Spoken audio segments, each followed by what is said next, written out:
Hello! Welcome back to the Long Distance Love Bombs podcast. I am your host, Dr. Jeremy Goldberg, and today's guest is NQ. NQ is an award-winning poet. He's a multi-platinum songwriter. He's the best-selling author of the book Inquire Within. He has been named to one of Oprah's Super Soul 100 list of the world's most influential thought leaders. He was the first spoken word artist to perform with Cirque du Soleil. He's been featured on A&E, ESPN, as well as HBO's Def Poetry Jam. This guy is legit. He's so good. He has put out several poetry videos that have been viewed more than 70 million times, and he more recently just launched an Amazon Prime video, which is a live performance of him at the Ace Theater, reading poetry and doing his thing. I'm so stoked to talk to NQ. He's an inspiration to me. I attended one of his writing workshops years ago, and he's good. I love his stuff. I love what he does. I love what he's about, and his view of the world and the way that he approaches life is somewhat in parallel to my own. So we have a really good conversation about all kinds of stuff. In particular, we dive into vulnerability and strength. Like, what is vulnerability? How does it work? Why is it important? So we touch on all kinds of great stuff. I think you're going to dig it. He also reads or recites a brand new poem that he just wrote that's so good. I just think you're going to dig this episode. Thanks for listening. Thanks for tuning in. I appreciate the 5-star reviews, the shares, the subscribes, and make sure to get into NQ's life. Buy his book. Check out that Amazon poetry special. Follow him on Instagram. He's a good dude, and he's an absolutely brilliant creator. So without further ado, here is my conversation with NQ. This episode is brought to you by Cured Nutrition. Cured is the leader in CBD supplementation with an entire line of products designed to take your everyday life to its ultimate potential. Their daily staples are formulated with an in-house clinical herbalist, which has taken the traditional CBD regimen to an entirely new level of optimization. If you're anything like me, you like waking up feeling good and living well. You've probably toyed around with the idea of finding healthy alternatives to jumpstart your morning. Personally, it's why I start my day with Cured Rise, which is their focus supplement. It's a powerhouse blend of functional mushrooms like lion's mane and cordyceps, broad spectrum CBD, and powerful adaptogens. It gives me clean, clear, and sustained energy without any of the caffeine jitters or crash that I get with coffee. After I get going, Aura is next. It's another blend of functional mushrooms, CBD, and adaptogens, but it's got a twist. We all know how important it is to sustain our immunity nowadays, and this covers all of my bases. The vitamin D, prebiotics, crucial antioxidants are delivered straight to the gut, which is the foundation of our emotional and physical health. Am I right? Second brain. It's where the majority of our serotonin production and immune function begin, or it keeps everything in check, performing at its best. So I have one less thing to worry about, and I obviously cannot forget Zen. I use it every night. It is certainly why it has become Cure's #1 selling relaxation and sleep product. You know the long nights spent tossing and turning? Yeah, not with this stuff. It has ingredients like reishi mushroom, ashwagandha, magnesium, passion flower, broad spectrum CBD. So thankfully, restlessness is something of the past. Cured Nutrition products are your answer for a daily dose of health. Visit curednutrition.com. That's CURED nutrition.com. Be sure to use the coupon code LOVEBOMBS, and at the checkout you will save 10% off your order.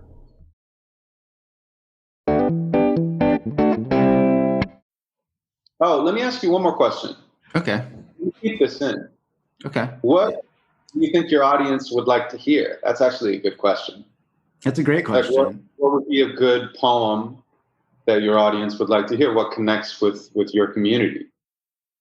Wow.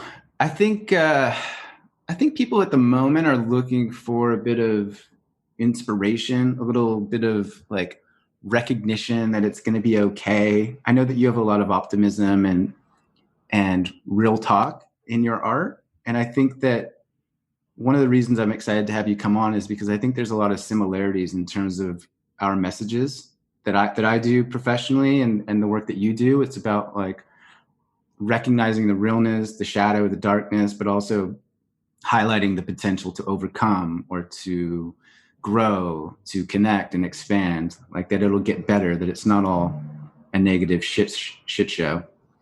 Right. Does that make sense? Yeah. So, yeah, man, if you've got something that's not like a wah-wah Debbie Downer, life is terrible kind of vibe, that would be appealing. Okay. But hey, NQ, welcome to the podcast. Thank you for having me, man. Appreciate it.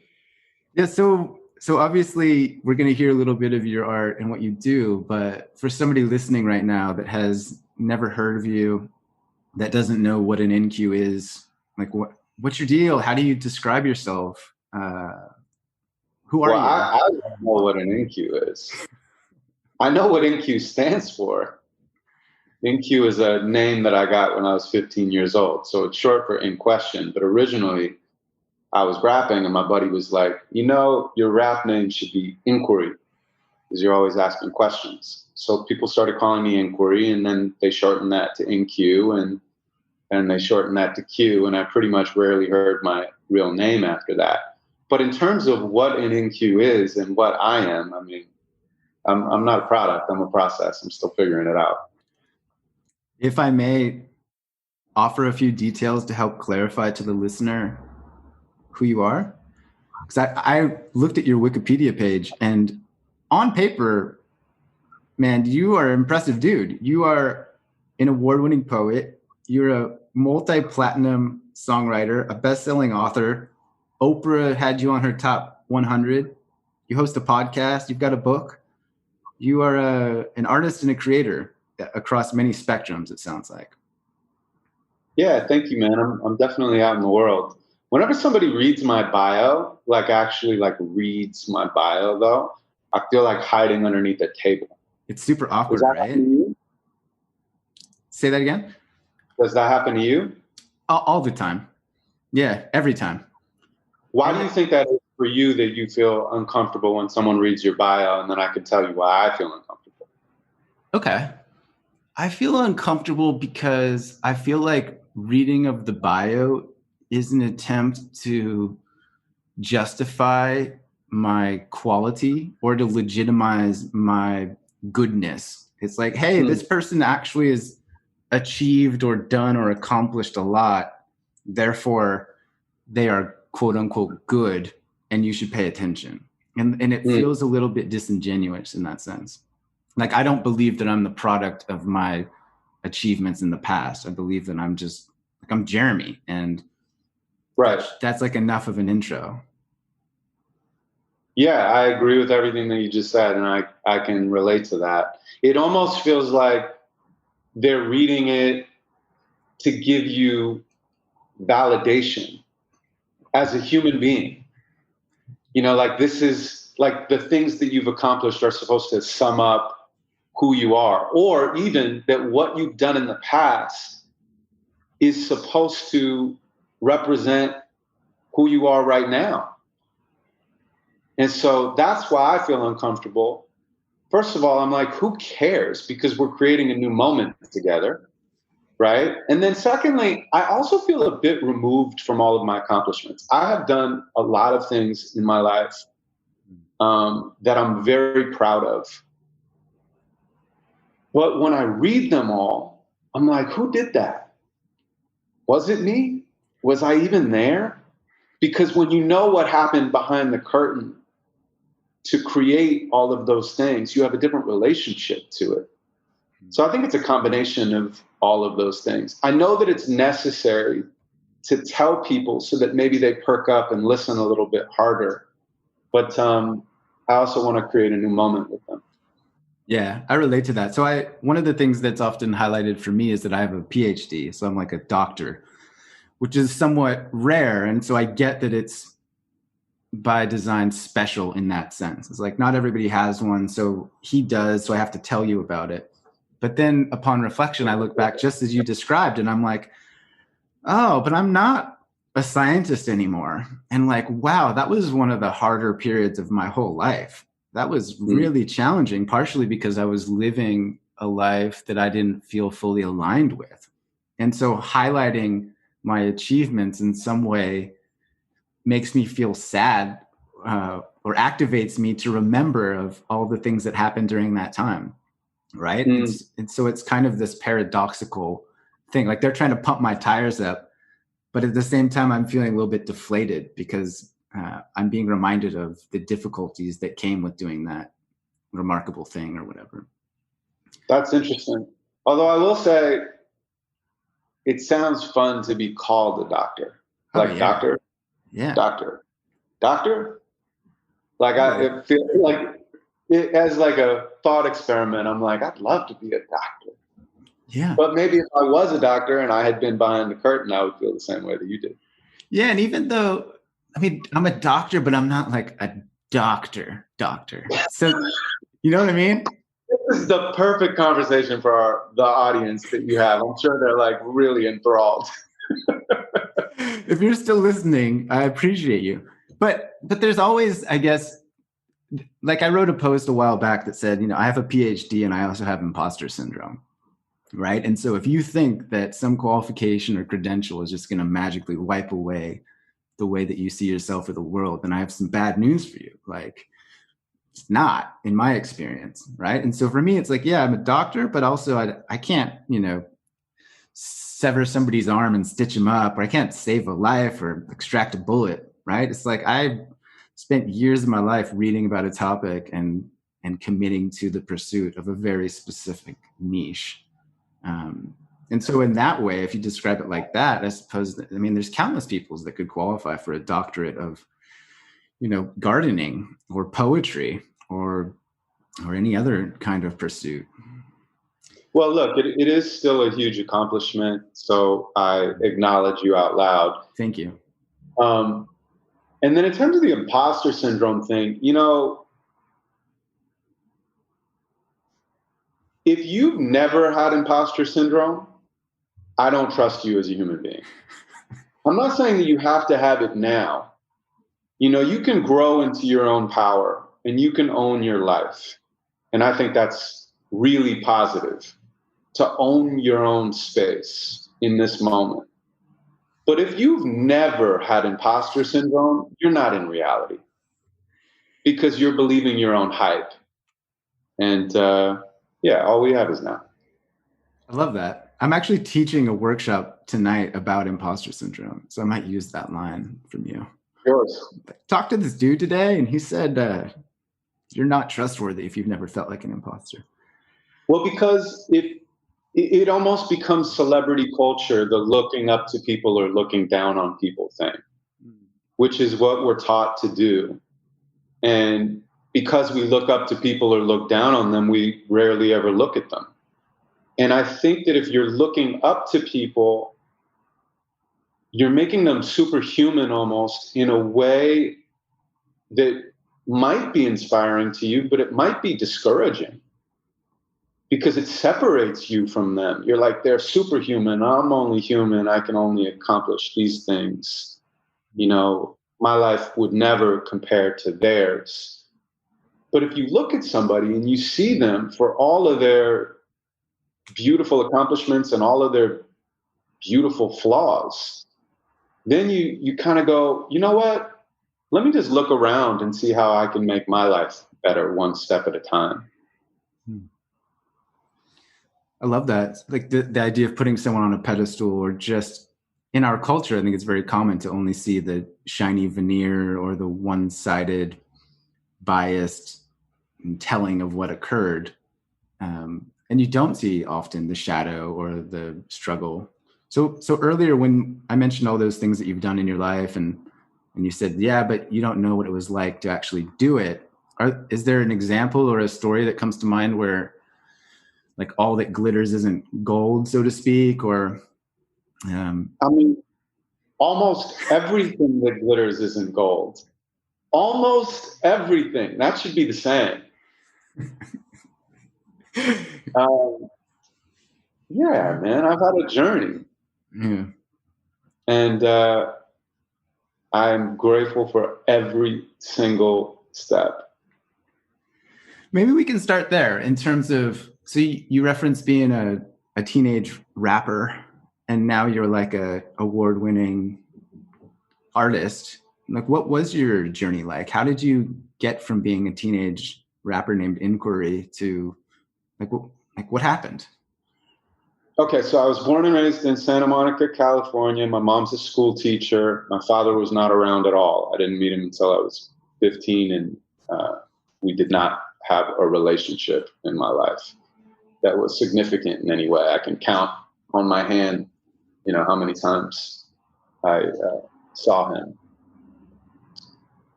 And I fell in love with hip hop at a certain point and loved freestyling. It was my first form of meditation, because when you're freestyling, you can only pretty much think of the next line and the next rhyme. And I felt empowered and free in expressing myself through that art form. And then when I was 19 years old, I wound up in an open mic for poets in Los Angeles called the Poetry Lounge, which turned out to be one of, if not the biggest open mic in the country. I mean, it was 250, 350 people every Tuesday night for upwards of 20 years. And I kind of showed up at the beginning of it. And so I got in on the ground floor of that artistic movement and that community. And I stood on stage and I was doing my rapping a cappella, and people responded to it and started calling it poetry. And I just didn't correct them. And then I was on HBO's Def Poetry Jam and ended up winning the National Poetry Slam Championships with our specific Hollywood team in 2004. And I was making albums throughout this whole entire time trying to get signed, but I just couldn't. It was at a time where you couldn't just put your music out into the world on the internet. You needed to have a middle person, the record label, put your stuff out into the world. And so I did that for years and years and just couldn't get any traction in a real way. And ultimately, I think I realized I was more of a poet than an MC, and that was the start of my very intentional poetic journey. Mm. Was it like a conscious decision to not embrace poetry, or was it like a slow burn? Or was there a moment one day where you're like, I'm going to go in this direction? I think that the community that I came from was all heavily influenced by hip hop. And most of us had or were rapping either then or at some point in our lives. So that was definitely in the DNA of what we were doing as spoken word artists. But for me, it was compartmentalized. I just loved the opportunity to show up in an environment like that. It was church without religion. People were being celebrated for their vulnerability. Vulnerability was seen as a strength. They could talk about social and political issues that were difficult and challenging. And people were moved and inspired by it. And so that became a family for me. I think as I was there and as I was exploring my own artistic voice, some of the concepts that I was talking about and the way that I was talking about them through my rhymes changed. And so it kind of happened unconsciously. But I always felt a little bit different than most of the other poets in terms of style that were outside of my immediate community. In terms of, I think I always had a little bit more of a standard hip hop influence. And I don't know, eventually it just fully transitioned.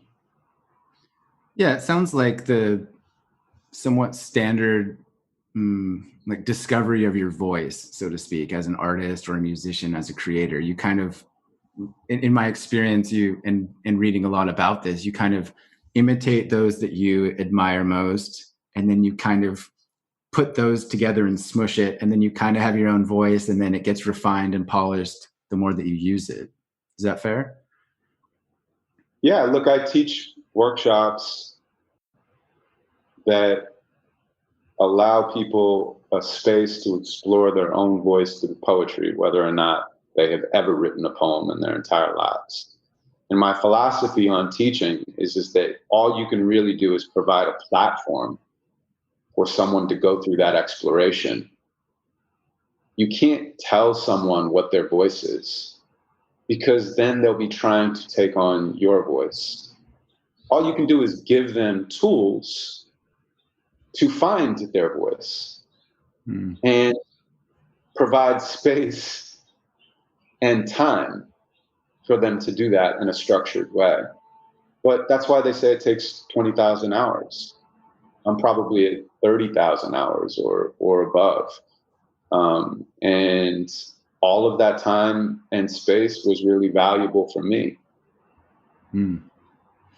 Maybe now is a good time to have you perform a piece of poetry, if that's okay. We talked about that before, but we've touched on your voice and we've touched on your background and that you've won some stuff. And would you be comfortable sharing a bit? Yeah, let me find a new one that's brand new, because then it'll be fun for me.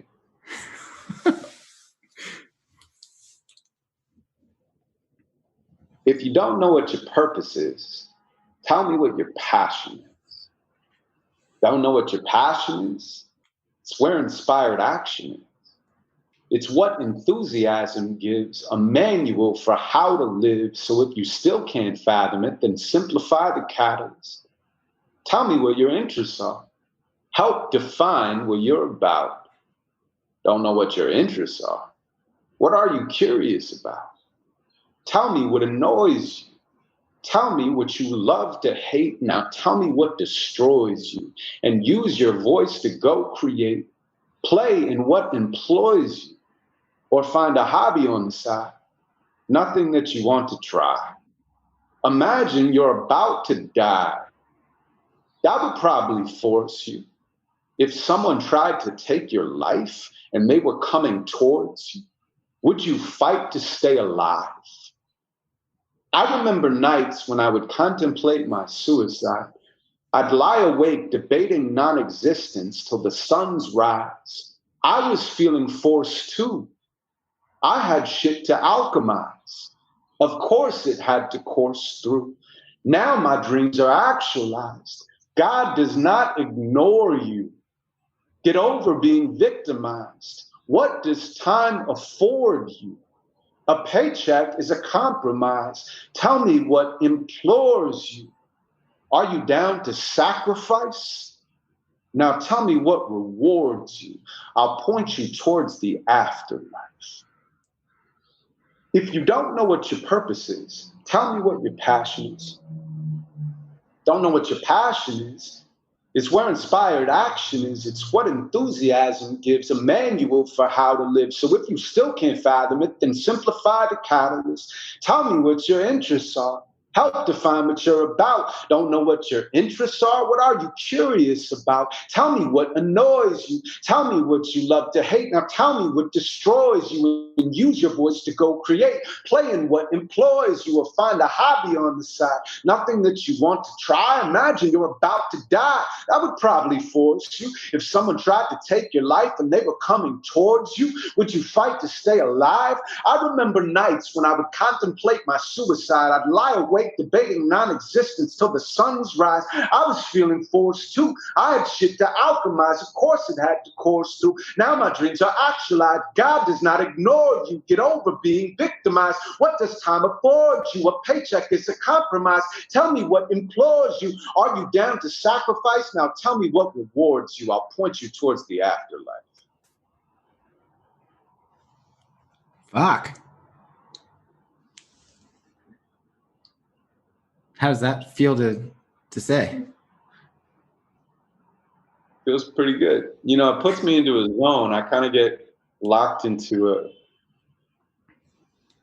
a vortex, basically, and then I come out on the other side, and I'm like, okay, I'm back in the world again. It's a little bit interesting to do it when it's not physical, because physical, I am actually back in the world again. But when I perform digitally, I come out and I'm in the screen. You know, I'm in the metaverse with you right now. Yeah, it's a bit surreal, isn't it? And I suppose when you perform, you get the feedback from the audience and the emotion and the energy in the room, like the applause or the tears or whatnot. Yeah, you know, I do so many digital shows and workshops now. And when all this started, I was like, I wonder if it's going to translate. And it does every single time. It is really special that I'm able to do this in this particular medium and that it still fully translates and resonates. But I learned different things from performing in this space than when I was performing on stages. You know, like, for example, when I do longer sets, you know, sometimes I do a 3-minute poem, but sometimes I'll do 1.5-hour shows. And in the middle of the poem, you know, in the bridge, the poem ends, right? And I've performed in front of thousands of people digitally, literally, like on one show. I'm just saying, like, one show and it's 6,000 people, right? Or whatever it is. And there's just silence.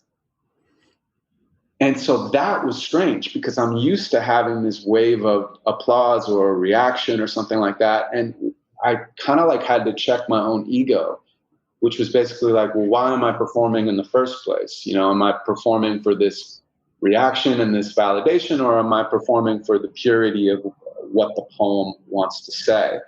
And so that's just a small example, but I think there's many examples of things that I've learned in terms of performing in this medium that will make me even better when we get back to some sort of a new normal. Mm. Yeah, man, I relate. It's a completely different world. Just being on the screen and being on Zoom all the time and not hugging a human, not seeing their face, not seeing their body movements, right? But you talked in that piece that you just performed a lot about death and using death as an inspirational tool in a sense. I'm curious if there's anything more to say about that, or what are your thoughts on mortality? I know that's a very broad philosophical rabbit hole, but figured I would dive in. You know, I did a workshop once, and the guy that was in the workshop, and this is last year actually, so it's not even like this ancient thing. It was digital. I'm just remembering it. Oh, he wrote a poem. I think your microphone may have, sorry. Oh, wow. We're not even using my Yeti. We're not even using my Yeti microphone this whole entire time. Bro. That's so messed up. Watch when you want me to switch it over, or you want to just keep it the same now?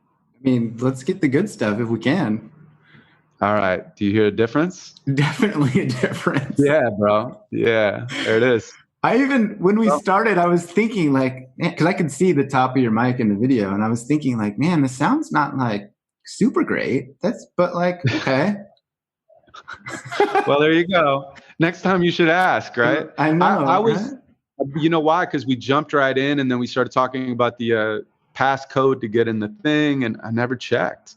Yeah. I wonder if this is, no, see, watch that. Oh, even better. I just did my camera to this as well. Well, here we are. It's a whole new world. It's like a second part of the podcast.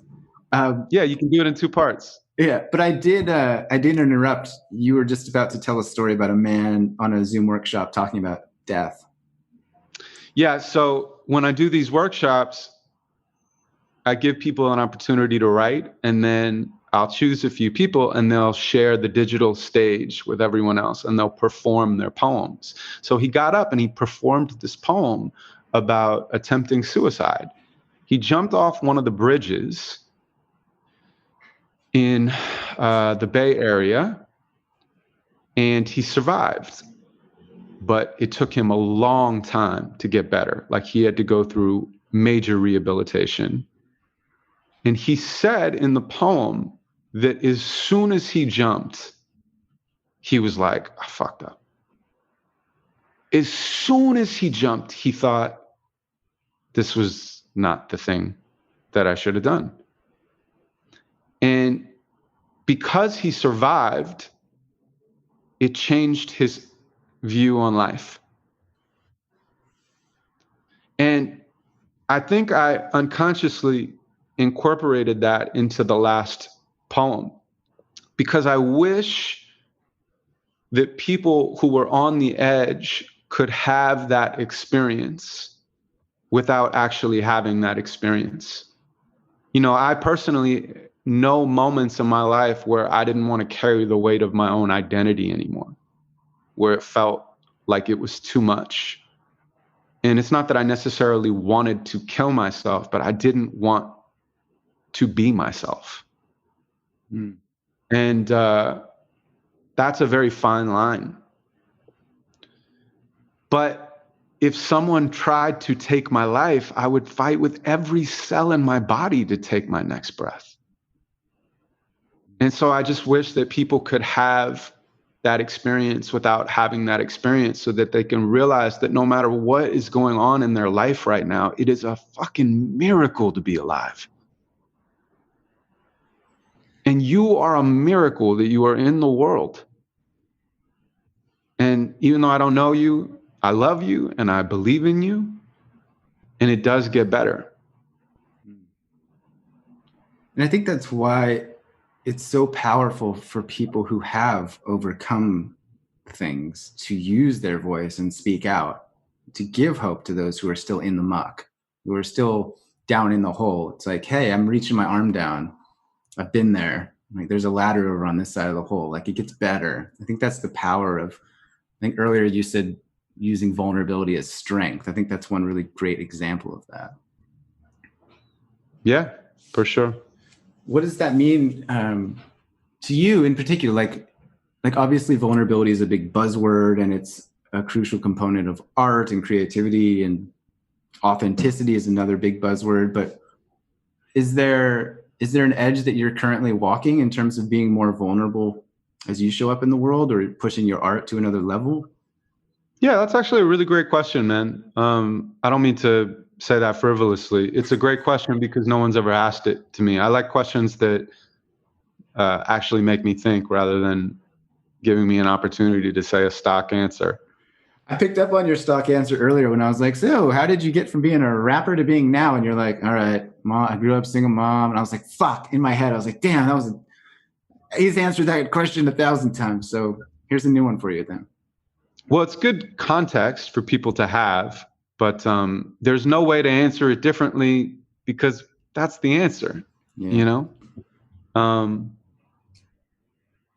Okay, so in terms of vulnerability, I've been thinking about this recently. There's levels to at least my vulnerability, but I'm sure that people will be able to relate to this. I teach it, and I teach people to explore their vulnerability through the Trojan horse of poetry. And then they're often very surprised and transformed by what winds up taking place in the workshops. But that's only one level of it. For me specifically, I'm really great at telling vulnerability.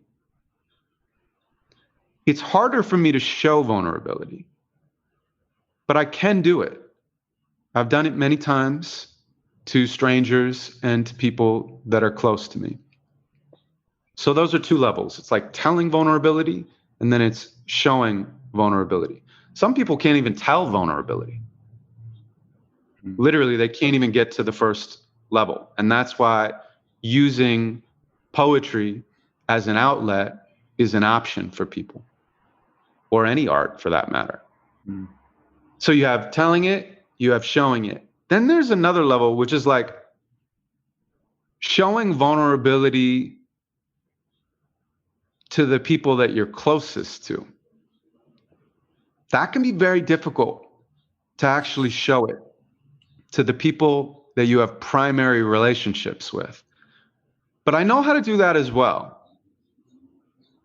The hardest thing for me is to show vulnerability to a primary relationship when the specific thing that happened is about them.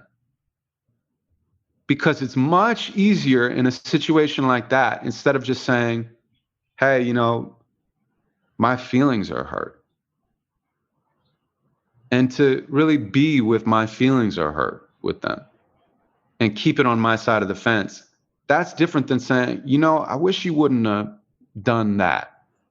Or like, the way you did this, you know, you're putting intentions on them. You're attacking them. You're judging their behavior because your feelings got hurt or you got pissed off.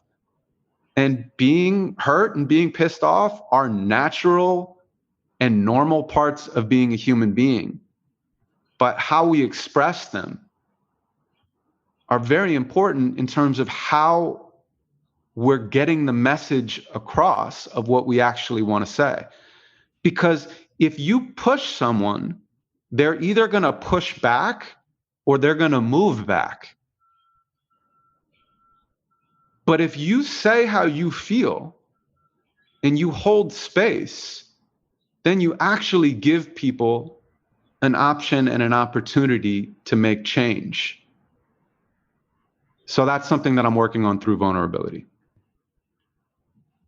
And how are you practicing that? Or what's the process to work on vulnerability for you?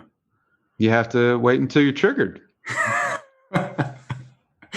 But it sounds like you're like doing the work, man. It sounds like that you've been to therapy, or you've read some books, or you're listening to some podcasts, or you're perhaps meditating a lot and discovering new parts of yourself. I can say all of the above. It's like that great line about like, what is it? If you think you're enlightened, go and stay a few days with your family. I think it was like Ram Dass or somebody said that. But the same idea is, if you think you're calm and collected and cool and kind, then you're ready for a relationship, right? To be exposed and activated and triggered and like in the real thick of it. And it sounds like, well, because you have to stay on the same page with someone. You have to, you know, stay on the same page so that you don't wind up in different chapters or worse, different books. Yeah. And so what's something that you've learned about yourself lately? Or what's something that you've changed your mind about? I mean, I'm constantly learning. I think what I just said is one of the things that's been on my mind. Another thing I would say is just realizing that, like, I don't really have any problems right now. Like, I would ask this to anyone that's listening to this. Who would you be without your problems? Mm-hmm. Like, we so closely identify with our problems that they become our identity. And then giving them up means we have to give up who we are. And we don't like to do that. Why would we ever want a part of us to die, even if it's a part of us that causes suffering? So I've worked extremely hard in my life to be where I am right now with you. And if I was to compartmentalize my life into the areas of romance and family and finance and art and whatever, all the areas that there are, I really don't have any problems anymore. What I have is echoes of old problems that I basically, you know, think are in real time, because I've trained myself to need to control everything all the time. You know, I have to hold on so tight, otherwise everything is going to fall down. And so I've been asking myself the question of, is that true? And for me right now, the answer is no. I really don't have any problems. Now, I'm not belittling anyone else's problems, and I'm not saying there aren't going to be unforeseen problems that aren't going to come to me in the future. What I'm saying is they're not here now. And so I don't want to make mountains out of molehills anymore. And I don't want to walk around wasting my energy trying to control everything. And that's been really helpful for me to wake up every morning and think, okay, I don't have any problems and my life is a grand adventure. And when I really look at it that way, then, I'm Indiana Jones at CVS. That's a visual. I just picture him in line for a prescription or some hemorrhoid cream or something. More like Scope. Deodorant. Yeah, for his next adventure. But you reminded me, I listened to this podcast yesterday and it was from Alan Watts. And he said something like, it's not about being happy. It's not about chasing happiness. It's about recognizing when you are. And it sounds similar to what you described there. If you're always searching for problems or the next battle to fight, or if you're looking for the drama, you'll completely miss the fact that actually life is really good right now. And there will never be a time to savor that, I suppose.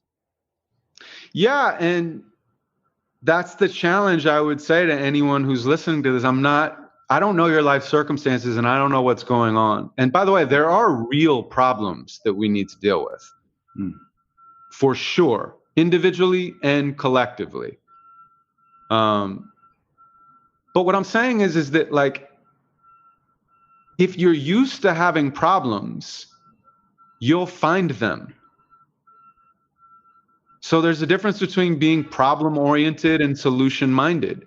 And what are you? If you could really do a diagnostics on your life, look at the things that you want to change, but then, like, notice where you're making problems where there aren't any and try to use that energy elsewhere. I love that. Are there practices that you have to sort of raise your awareness of your identity, or to raise awareness of your emotions? Like, do you meditate?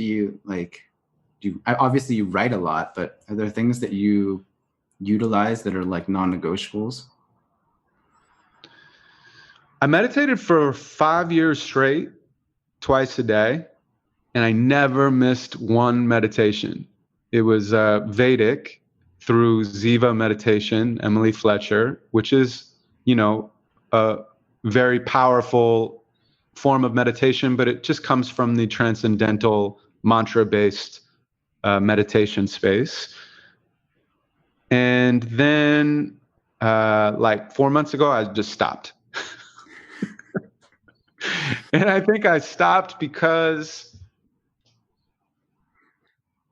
it was a game changer when I started, and it was a game changer throughout. But I realized that I needed to stop to have a comparison point again. And so I started doing other things. I started doing, the Wim Hof breathing every single morning, or taking cold showers. I think that you can experiment with these things in life, because different things will work for you differently at different times. And if you're so used to one thing, your body might build up a resistance almost because it calcifies. So why not try something else? So I'm not telling people to stop meditating. That is definitely not what I'm doing, but I am just sharing my experience. And it's actually been nice to switch it up. And I even think it's nice not to work on yourself for a while, to have periods of time to, like, consciously be like, I'm gonna not consciously better myself. Most people probably, I don't know, most people, I'll speak for myself. A lot of the times that I have built myself up, it's come from an immediate reaction to tearing myself down. And there are things that do need to be torn down in our lives, like real systemic shifts that we need to make. We need to rip up the foundation. But then a lot of times I think we get so used to ripping up the foundation that we just continue that practice, when it's like, maybe you don't need to tear something down to build something new. Like, you don't need to make yourself the enemy in order to make yourself the hero.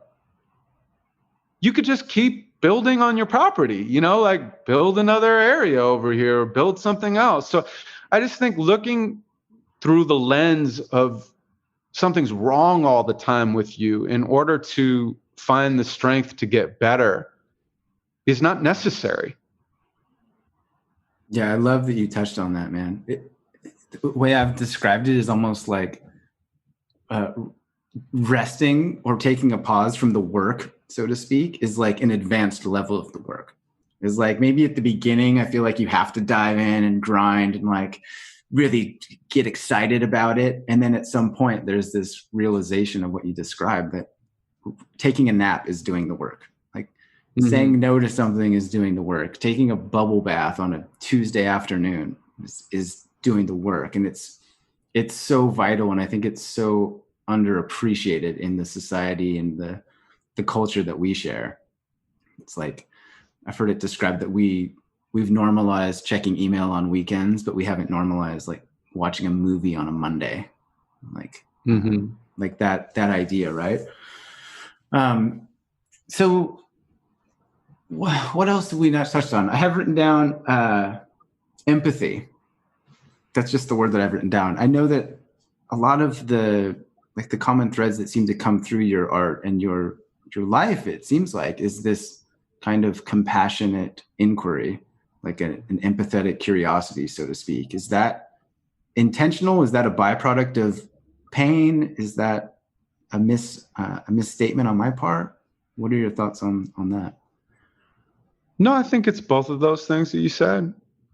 It's definitely intentional because I want to live my life with empathy. I think empathy is what the world needs most right now. And then it's a byproduct of my experiences and the things that I've gone through and my pain as well. Yeah.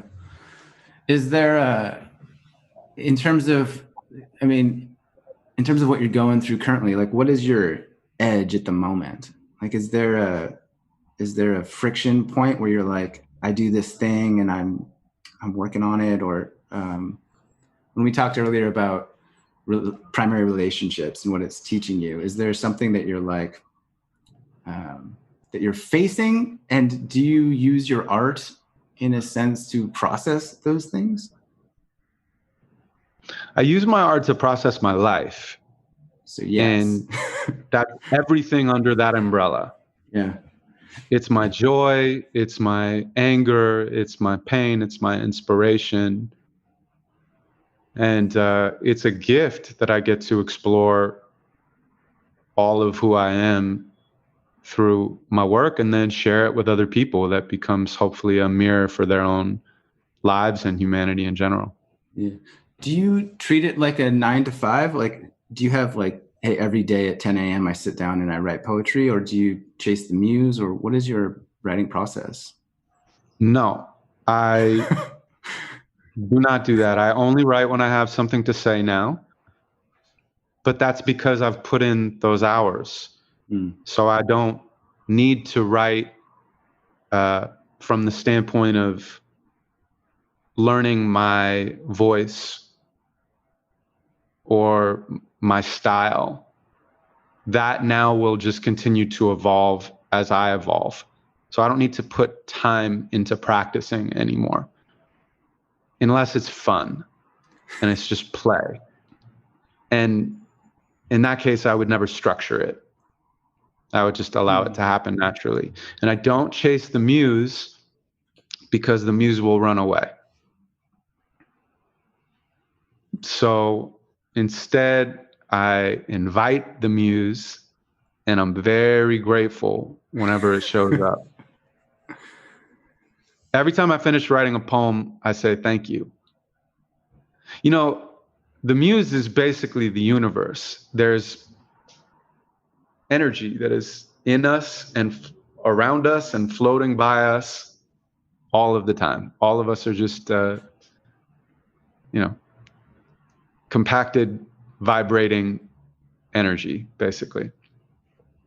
And if you don't notice and appreciate the muse when it shows up and use what it gives you, it will just give it to another person. You could really think about it like, if I was to give you a gift and you got the gift, Jeremy, and you were like, it's cool.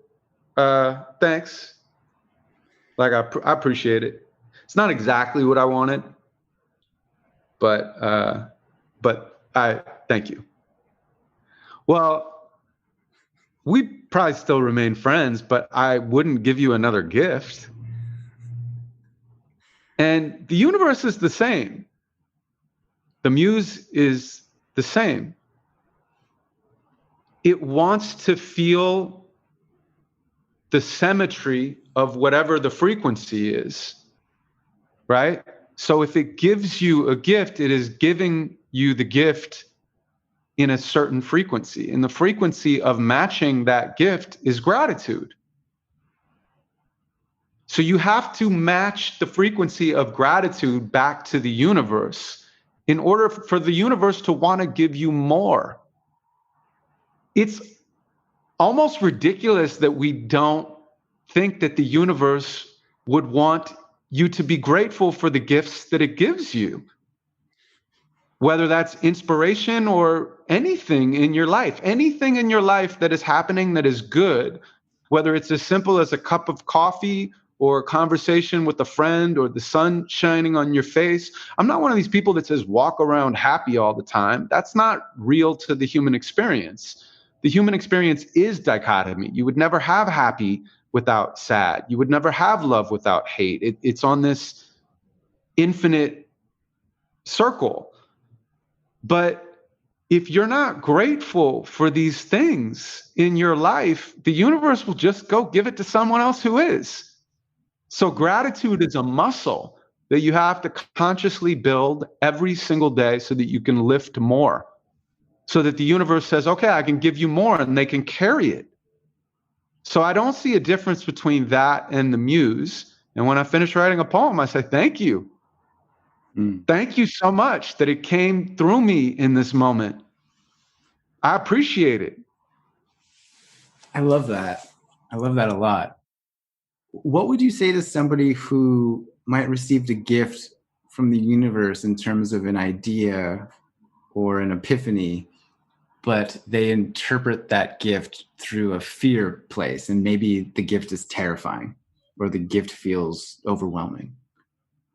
What do you mean by that? Do you have anything more specific? Yeah. So for example, an idea to quit their job and start a business, or,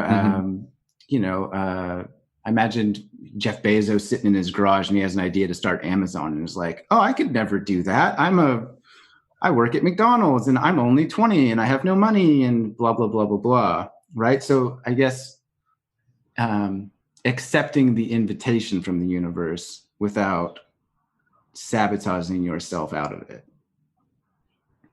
Yeah, it's very difficult for me to generalize something like that because it's so specific to the people who are listening to this in their individual lives. Yeah. And I don't know the details or the circumstances, so I'm not going to say, quit your fucking job. Like, get out there. It'll be fine. Yeah. So maybe a better way is to balance the vulnerability with gratitude, or to maybe it's a matter of risk, of toleration, of tolerance to risk, right? Of if vulnerability is a spectrum where there's levels to it, if gratitude is a muscle that you can build, then perhaps I'm answering my own question, whereby it's about like starting where you are and continuing to expand at the discomfort that feels most exciting. You can't start anywhere other than where you are. It's impossible. Fair. This is a fair point. I mean, trust me, I wish that I could start in the past or in the future. Yeah, I guess like maybe it'd be a whole lot easier. Maybe like using a personal example for you, like, do you have an idea currently, or have you had one in the recent past whereby you're like, I can't do that. Like, that's too big. Like, that feels impossible. Maybe like writing your book or launching, because you have like an Amazon special as well. Like, when you had that first glimmer of excitement or ideation, was there also a corresponding terror or a self-judgment, or like of course. Yeah, that's so like, natural, man. That's so important. It's a part of knowing that you're pushing outside of your boundaries, is to feel fear and discomfort. If you're not feeling some fear and discomfort, then you're clearly not pushing far enough. But if you're feeling so much fear and discomfort that you're debilitating yourself or being completely irresponsible to the people that are around you, then that's a different thing. And only you will know the balance based on your personal circumstances. It's like you got to find that not too hot, not too cold. Like, it's like not too scary, not too easy. This feels about right. This feels exciting is what I'm hearing.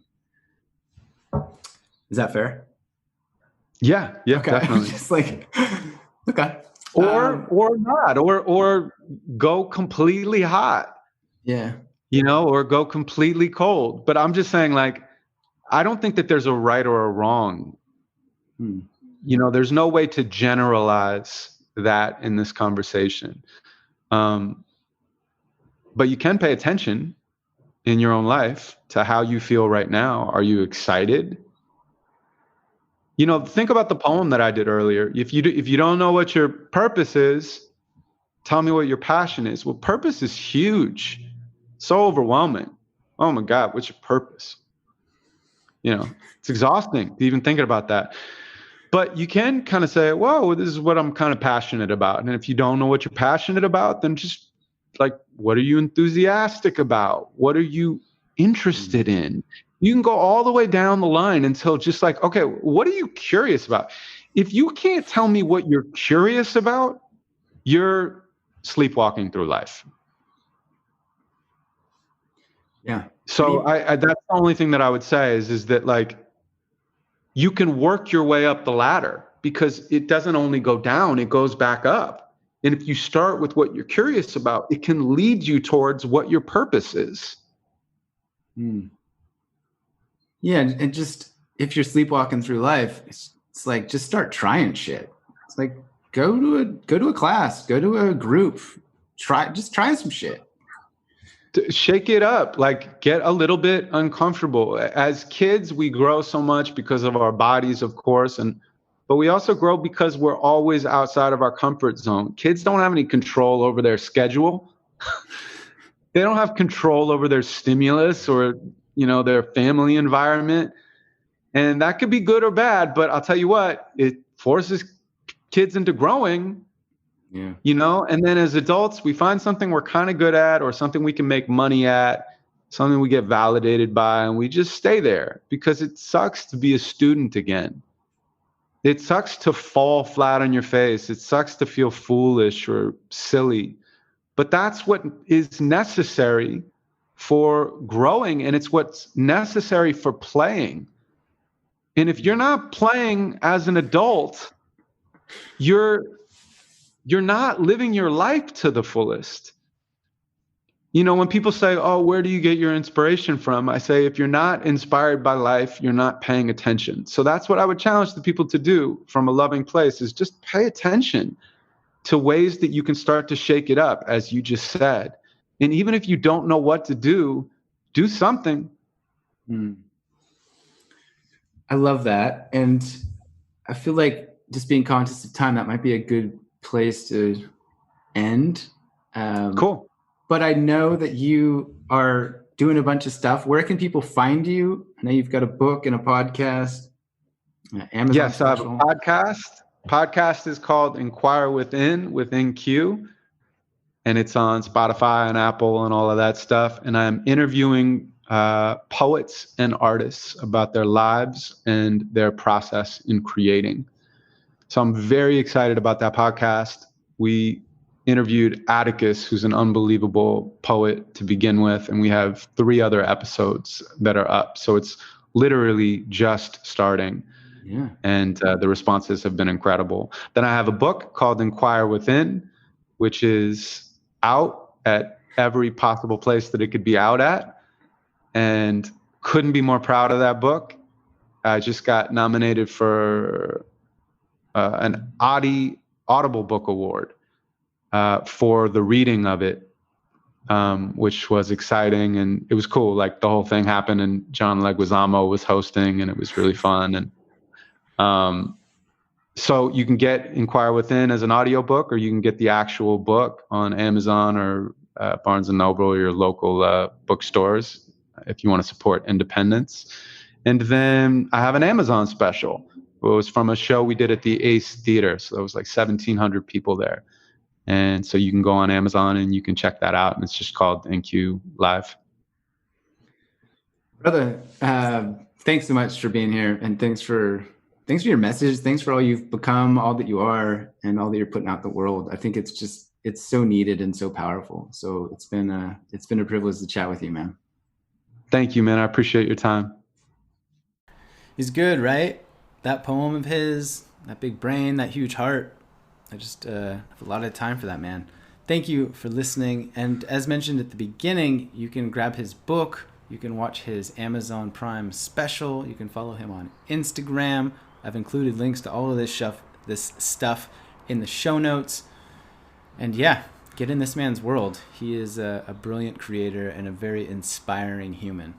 So thank you for being here. Thanks for your support. Thanks for spreading the word. If you've got an artist, creator, friend that you think might benefit from this chat about vulnerability, please do. Send it along. Spread the word, raise the impact, and let's create some bigger, better ripples in the world together.